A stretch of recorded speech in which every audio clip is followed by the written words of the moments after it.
அவர்களுக்கும் ஆசிரியர் அவர்களுக்கும் என்னுடன் பயிலும் மாணவ மாணவியர் அனைவருக்கும் எனது இனிய காலை வணக்கத்தை தெரிவித்துக் கொள்கிறேன். நம்ம இன்னைக்கு சுதந்திர தினத்தை சந்தோஷமா கொண்டாடிட்டு இருக்கோம். ஆனா இந்த சுதந்திரம் கிடைக்கிறதுக்கு இதுக்கு முன்னாடி இந்த தலைவர்கள் எவ்வளவோ கஷ்டப்பட்டிருக்காங்க. நிறைய பேர் உயிரையே இழந்திருக்காங்க. அந்த சுதந்திரத்தை நம்ம காப்பாற்றுறோமா? இல்லை, தேவையில்லாத பொழுதுபோக்குனால நம்ம வாழ்க்கையை வீணடிச்சுக்கிட்டு இருக்கோம். சமுதாய உலகம் என்னும் பொழுதுபோக்குனால நம்ம எல்லாத்தையுமே உள்ள சான்றோருக்கும் ஆன்றோருக்கும் என்னுடன் பயிலும் என் பள்ளி மாணவ மாணவியருக்கும் என் முதற்கண் வணக்கத்தை உரித்தாக்குகிறேன். சமூக ஊடகங்கள் வளர்ச்சியை நமக்கு தந்துள்ளது என உறுதி செய்யவே நான் இங்கு வந்துள்ளேன். சமூக ஊடகம் மிகவும் முக்கியமானது. நான் ஏன் அப்படி சொல்றேன்னா, தகவல் பரிமாற்றம் போன்ற எல்லா துறைகளிலும் சமூக ஊடகங்கள் முக்கிய பங்கு வகிக்கிறது. சமூக ஊடகங்கள் என்றால் மிகையாகாது. வாழ்ந்தவர் கோடி, மறைந்தவர் கோடி, மக்களின் மனதில் நின்றவர் யார் என்பதற்கேற்ப நம்ம வாழ்க்கையை பார்க்கலைனாலும் வாழ்க்கை முறையை எதன் மூலமா நம்ம அறிந்து கொள்கிறோம்? ஊடகத்தின் மூலமா தானே. அண்ணா, காமராஜர் போன்ற தலைவர்களையும் நம்ம ஊடகத்தின் மூலமா தான் தெரிந்து கொள்கிறோம். உள்ளங்கையில் உலகம் என்ற நிலையில் இந்த உலகத்துல எந்த ஒரு இடத்துல நடந்த ஒரு செய்தியா இருந்தாலும் நம்ம உடன் கூட நம் உள்ளங்கையில் இருக்க போன் மூலமா நம்ம தெரிந்து கொள்கிறோம்.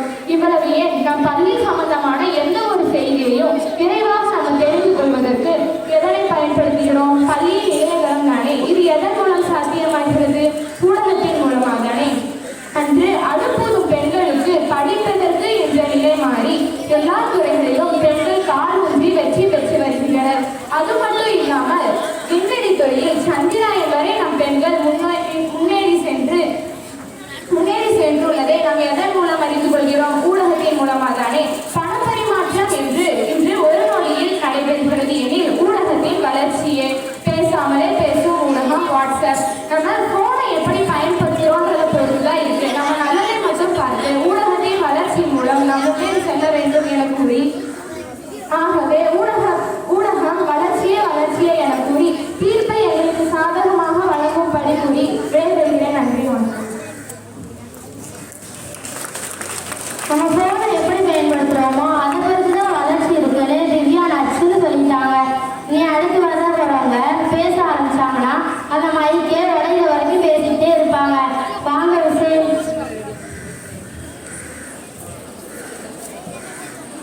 முக்கணிகளிலும் சிறந்ததுமா, ஆங்கில மாதத்தில் சிறந்ததுமே, தமிழ் மாதத்தில் சிறந்ததுத்தை, இம்மூன்று எழுத்தையும் சேர்ந்துமா இளங்காமத்தில் நடுவர்களுக்கும் அருகில் சிறந்த ஆசிரியர் அவர்களுக்கும் என்னுடன் பிறவாத சகோதர சகோதரிகளுக்கும் என் முத்தான முதல்வன் வணக்கத்தை தெரிவித்துக் கொள்கின்றேன். சமூக ஊடகம் வீழ்ச்சியே என்ற தலைப்பில் நான் இப்பொழுது உங்கள் முன் பேச வந்துள்ளேன். இன்னும் சிலர் தங்களை பிரபலப்படுத்திக் கொள்ளவும் அறிமுகப்படுத்திக் கொள்வதற்கும் மொபைலை பயன்படுத்துறாங்க. உள்ளங்கையில உலகம்னு சொல்றாங்க. இன்னைக்கு இருக்கிற பிள்ளைங்க உள்ளங்கையில போனை வச்சுட்டு செய்யும் செயல்கள் எவ்வளவோ இருக்கு. நடுவில் குழுவாக இணைந்து படிச்ச காலெல்லாம் போய் இன்னைக்கு குழுவாக இணைந்து பப்ஜில விளையாடுறாங்க. குடும்பத்தோட சேர்ந்து பேசுற காலெல்லாம் போய் இன்னைக்கு போன்ல பேசுறதுதான் அதிகமா கேட்குறாங்க. நடுவில் தூங்கும் போது கூட பக்கத்துல போனை வச்சுட்டு தான் தூங்குறாங்க. ஒரு சமூக ஊடகத்துல ஒரு மனுஷன் நிம்மதியா தூங்க முடியல, வீட்டுக்குள்ள இருந்துகிட்டே வாட்ஸ்அப்ல தான் பேசுறாங்க. பக்கத்து ரூம்ல இருக்கவங்க சாப்பிட கூட வாட்ஸ்அப்ல தான் மெசேஜ் பண்றாங்க. காலையில எந்திரிச்சு பல்ல தேய்னாங்க இல்லையோ, ஆனா போனை தேய்க்கிறாங்க. வாட்ஸ்அப், ஃபேஸ்புக், ட்விட்டர் மூலமா கண்டுபிடிச்ச குழந்தைய விட அதுல மூழ்கி காணாம போன குழந்தை தான் அதிகம். ஒரு காலத்துலலாம் 12 மணி ஆச்சுன்னா போய் வந்துடும் பயந்த காலெல்லாம் போய் இன்னைக்கு 12 மணி ஆச்சுன்னா 1.5 GB டேட்டா அப்டேட் ஆகின்னு சந்தோஷப்படுறாங்க. அப்போ இருந்த பிள்ளைங்களுக்குலாம் பேர் வைப்பாங்க தான் நம்மளுக்கு தெரியும். ஆனால் பேர் வைக்கிறதுக்கு முன்னாடி தான் ஃபோனை கையில் வாங்கி கொடுத்துட்றாங்க இந்த காலத்தில். நடுவில் அப்போ இருந்த பெண்கள்லாம் பிள்ளைங்களுக்கு நிலாவை காட்டி சோறு விட்டுவாங்க. ஆனால் இப்போ இருக்கிறவங்க அவங்க ஃபோனை பார்த்துட்டு அவங்க பிள்ளைக்கு வாயில் விட்டுறாங்க, மூக்கில் விட்டுறாங்க, தெரியாமல் விட்டுறாங்க. இப்போ இந்த சகோதரி சொன்னாங்க, இந்த சகோதரி வளர்ச்சின்னு பேசினாங்களே, இவங்க வீட்டு வளர்ச்சி தெரியுமா? நடுவில் நான் சொல்லி பேசினேன். இவங்க அம்மா எப்போதான் வேலையை முடிச்சுட்டு பேசணும்னு நினைக்கும் போதெல்லாம் இந்த சகோதரி ஃபோனை தான் பார்ப்பாங்க. அப்போ அவங்க அம்மா சொன்னாங்க, ஃபோனுக்கு நீ முதலாளியா இல்லை ஃபோன் உனக்கு முதலாளியான்னு கேட்டாங்க. இல்லை, அந்த சகோதரி சொன்னாங்க, நான் தான் முதலாளி. ஆனால் ஃபோனு நீ இல்லாமல் இருக்கிறோம், ஆனால் நீ ஃபோன் இல்லாமல் இருப்பியா? முடியாதுல்ல. அப்போ ஃபோனு தானே உனக்கு முதலாளி. பார்த்தீங்களா நடுவர்களே, ஒரு ஃபோனில் ஒரு மனுஷனால 5 நிமிஷம் கூட ஃபோன் இல்லாமல் இருக்க முடியல. ஏன்னா அந்த ஃபோன் நம்மளை அப்படி அடிமைப்படுத்தி வச்சிருக்கு. நடுவில் இன்னொரு சம்பவம் சொல்கிறேன். நான் ஒரு தெரு வழியாக போனேன். அப்போ அவங்க அப்பாவோட அவங்க பிள்ளைங்க விளாண்டுட்டு இருந்தாங்க. அப்போ அவங்க ஒய்ஃப் சொன்னாங்க, அப்பா எவ்வளோ நாள் ஆச்சு என் ஹஸ்பண்ட் என் பிள்ளைங்களோட விளாண்டுன்னு சொன்னாங்க. அதுக்கு நான் கேட்டேன், அக்கா அவங்க ஹஸ்பண்ட் வெளிநாட்டுலையா இருந்தாங்கன்னு கேட்டேன். இல்லைம்மா, நேற்று தான் என் ஃபோன் உடஞ்சிச்சு, அதனால தான் என் பிள்ளைங்களோட ஆடுறாரு அப்படின்னாங்க. அப்போ பார்த்தீங்கன்னா நடுவது அந்த ஃபோன் இல்லாட்டி அவங்க குடும்பத்தோட எவ்வளோ சந்தோஷமாக இருக்காங்க. அதே அந்த ஃபோன் இருந்துச்சுன்னா அவங்க சுற்றி இருக்கிறவங்கெல்லாம் மறந்துடுறாங்க.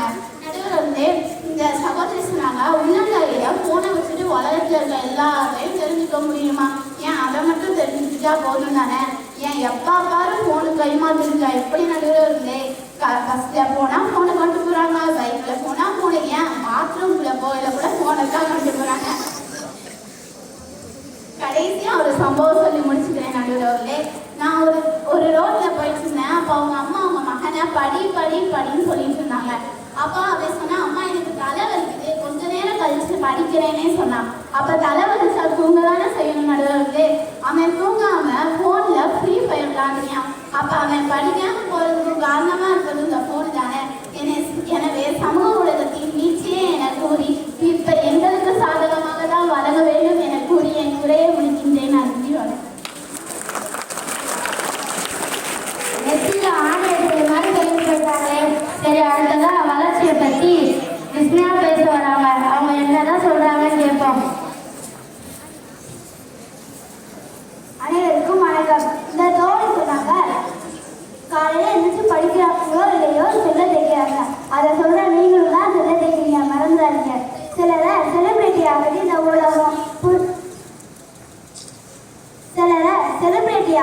ஊடகம், புரியாத பாடத்தை திருப்பி பார்த்து புரிஞ்சுக்கிறோம். விதவிதமாக சாப்பிட்றதுக்கு விதவிதமாக பார்த்து விதவிதமாக சமைக்கிறோம். முன்பெல்லாம் உலகத்தை பேசணும்னா அந்த கடிதம் தான் உதவுச்சு, அதுவும் வார கணக்கில் ஆகும். இப்போ நினைச்ச ஒளியில வீடியோ கால் ஆடியோ கால் வச்சு பேச முடியுது. வயசான பெற்றோர் வெளிநாடு வேலை பார்க்குற நம்மளோட பிள்ளைகளை பேசவும் உதவியா இருக்கு. வர்த்தகங்கள் வணிகங்கள் ஈடுபடாது. பெண்கள் பலர் வீட்டிலிருந்து விரைந்து அதை ரிவால்வ் பண்ணது நாம தானே பார்க்கிறோம். சமூகத்தில் நடக்கிற அவலங்கள்லாம் இது மூலமா உடனுக்குடன் தெரிஞ்சுக்கிறோம். இது எவ்வளவோ இருக்கு. இனிய உறவாக இன்னாத கனியிருப்பை காய்களும் நற்று என்பதற்கு ஏற்ற ஒரு செயலில் உள்ள நன்மையை மட்டுமே எடுத்துக்கொள்ள வேண்டும். நீ ஒரு தட்டுல காயும் பழமும் வைத்த எதை எடுத்தீங்க? பழத்தை தான் எடுத்தீங்க. அதை விட்டுட்டு நான் காயை தான் அடிப்பேன்னா என்ன செய்யறது? இப்போலாம் இருந்த இடத்துல இருந்து விதி மூலமா சாப்பாடு ட்ரெஸ் எல்லாம் வாங்க முடியுது. அது மட்டுமா, பல நகைக்கடை துணிக்கடைலாம் சிசிடிவி கேமரான்னு ஒரு கண்டுபிடிச்சி வச்சனாலதான் பல திருத்தொழிலுக்கு அதை கண்டுபிடிக்க முடிஞ்சிருக்கு. உங்கள்கிட்ட ஒன்று கேட்கிறேன், ஸ்கூலில் நடக்கிற பாடமோ சம்மோ புரியலைன்னா வீட்டில் போய் எப்படி ஹோம்ஒர்க்லாம் செய்யுங்க? இந்த ஃபோனை எடுத்து தானே பார்ப்பீங்க. அப்புறம் எப்படி வீட்டையும் பேச வைப்பீங்க என்று கூறி நடுவர் அவர்களை நல்லது மாதிரி கேட்டு விடைபெறுகிறேன். நன்றி, வணக்கம். உங்க சொல்றது உண்மைதானே. ஒரு நிமிஷத்துல யாருக்கு வேணாலும் எங்க வேணாலும் நம்மளால ஃபோன் பண்ணி பேச முடியுது. இப்போ உங்களுக்கே முடியலைன்னா நீங்க என்ன பண்ணுவீங்க? சாப்பாடு நீங்களே செஞ்சு சாப்பிடணும். ஆனா இப்போ இந்த ஃபோன் எடுத்து 2 கம்பெனிங்க அவங்க வீட்லயே வந்து சாப்பாடு கொடுத்துட்டு போயிடுவாங்க. சரியா? கடைசியா வீழ்ச்சியை பத்தி பேச வராங்க அஸ்மா.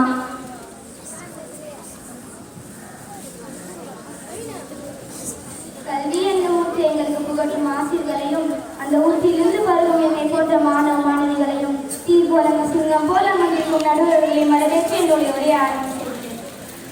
சமூக ஊடகம் மனித குலத்தை சீர்கெடுத்து அழைத்து செல்லுது. அதிலே குறிப்பாக பெண்கள் மீஷோ, அமேசான் இது போன்ற புது ஆப்பில் வர விளம்பரத்தை பார்த்து தேவையில்லாத பொருட்களை தேடி வாங்கி குடிக்கிறாங்க. இந்த சமூக ஊடக வளர்ச்சி நம் தாய்மார்களை எவ்வளவு சோம்பேறியாகி இருக்கு தெரியுமா? 80-90 அவங்க ஹஸ்பண்ட் ஃபோன் பண்ணி ஏங்க இன்னைக்கு என்ன சமைக்கணும்னு கேட்பாங்க. வீட்டில் உள்ள பொருள் வச்சு ஆரோக்கியமாக சமைச்சு குடும்பத்தோடு சாப்பிடுவாங்க. ஆனால் இன்னைக்கு 2K கிட்ஸ்லாம் அவங்க ஹஸ்பண்ட் ஃபோன் பண்ணி ஏங்க இன்னைக்கு என்ன டிஷ் ஆர்டர் பண்ணி கேட்குறாங்க. இன்னும் வாயே நோயாத கண்ட கருமத்தெல்லாம் ஆர்டர் போட்டு குடும்பத்தோடு சாப்பிட்றாங்க. இன்னைக்குள்ள தாய்மார்களுக்கு குழந்தைக்கு சாப்பாடு தங்குற கூட தெரியாமல் மொபைலை கையில் கொடுத்து அதை மறக்க வச்சு சாப்பாடு விடுறாங்க. அதே ஏதோ வசியம் பண்ண மாதிரி ஆண் வாய்ப்பு. இன்னைக்கு நம்ம எதிர்பார்க்காத ரகசிய இடங்களோட கேமரா இருக்கிற பழக்கம் இருக்கு. இது எப்படி நடவடிக்கையாக வளர்ச்சி ஆகும்? இதனால பல பாதிப்பு தான் அடைகிறாங்க. இன்னைக்கு குழந்தைக்கு தாலாட்டு கூட பாட தெரியல. ஃபோனில் தாலாட்டு போட்டு தூங்க வைக்கிறாங்க. இன்னைக்கு குடும்ப காலம் போய் அவங்களோட உடவுல இருக்கிற விரிசல் பாம்பன் பாலம் போல நீண்டு கொண்டே போகுது. இதை விட ஒரு பெரிய விஷயம் என்னன்னா, அன்று ஹரிச்சந்திரனா இந்த கூட இன்னைக்கு போய் சொல்லி புழுகு முட்டியாயிட்டாங்க. நடுவில் நீங்களே உங்க மனசு சொல்லுங்க, நான்லாம் போயே சொன்னது என்ன, வீட்டில் இருந்துகிட்டே வெளியே வந்துட்டேன்னு சொல்லுது, நல்லா இருந்துகிட்டே மிஸ் கேள்வி கேட்கும்போது காசு வந்துட்டு சொல்லுது. இன்னும் எவ்வளோ இருக்கு. அன்னைக்கு போன் வந்த காலத்தில் ஒரு நிமிஷம் பேச ₹1. அன்னைக்கு தேவைக்கு பேசிட்டு வச்சுருவாங்க. ஆனால் இன்னைக்கு அன்லிமிட்டட் கால்னு ஒன்று வந்துச்சு, லிமிட்டே இல்லாமல் பேசுகிறாங்க. அது மட்டுமா, இந்த ஆஃபரில் மற்றவங்களை பற்றி புறம் பேசுகிற ஸ்பெஷல் ஆஃபர் வேறு இருக்குது அப்படின்னு நான் சொல்லியிருக்காங்க. யார் ஒருத்தவங்களை பற்றி புறம் பேசுகிறாங்களோ அவங்க தன்னை இறந்து போன சகோதரோடைய மாமிசத்தை சாப்பிட்டு சமம் அப்படின்னு சொல்லியிருக்காங்க. சமீபத்தில் கேரளாவில் ஒரு பெண் IAS தேர்வில் வெற்றி பெற்றினாங்க. அப்போ அவங்ககிட்ட நீங்கள் எப்படி தேர்வுக்கு தயாரானீங்க அப்படின்னு கேட்கும்போது, நான் வந்து தேர்வில் வெற்றி பெற அந்த 3 வருடமும் கைபேசியை தொட மாட்டேன் அப்படின்னு உறுதிமொழி எடுத்தேன். அதே மாதிரி 3 வருஷமும் கைபேசி தொடாமல் படித்து தேர்வில் வெற்றி பெற்றேன்னு சொன்னாங்க. தொடர்ந்து கைபேசியை பயன்படுத்தினால குழந்தைகளோட சிந்தனைகள் வந்து குறையுது, கண்கள் பாதிப்படையுது அப்படின்னு பல ஆய்வுகளை சொல்கிறாங்க. இன்னைக்கு எக்ஸாம்னா புக்கை திறந்து படிக்கிறத வந்து இன்ஸ்டாகிராமில் ஸ்டோரி போட்டுருக்காங்க. I am going to right the public exam. இது எப்படின்றதுமே வளர்ச்சி ஆகும். இதனால மாணவர்களோட படிப்பு தானே கெட்டு போகுது. இன்னைக்கு ஆக்சிடென்டாகி ஒருத்தர் கிடந்தான்னு சொன்னால் அவனை போய் காப்பாற்றுறது வச்சு அவனை வீடியோவுக்கு ஷேர் பண்ணிட்டு இருக்காங்க. அதுபடி மனித மாண்பு கொஞ்சம் கொஞ்சமாக செத்துக்கு தான் நடுவில் வருது.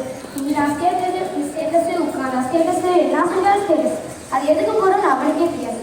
எனவே எதை செய்கிறோம், எதை பயன்படுத்துகிறோம், எப்படி பயன்படுத்துகிறோம், எவ்வளோ பயன்படுத்துகிறோம் தெரிஞ்சு பயன்படுத்தணும்.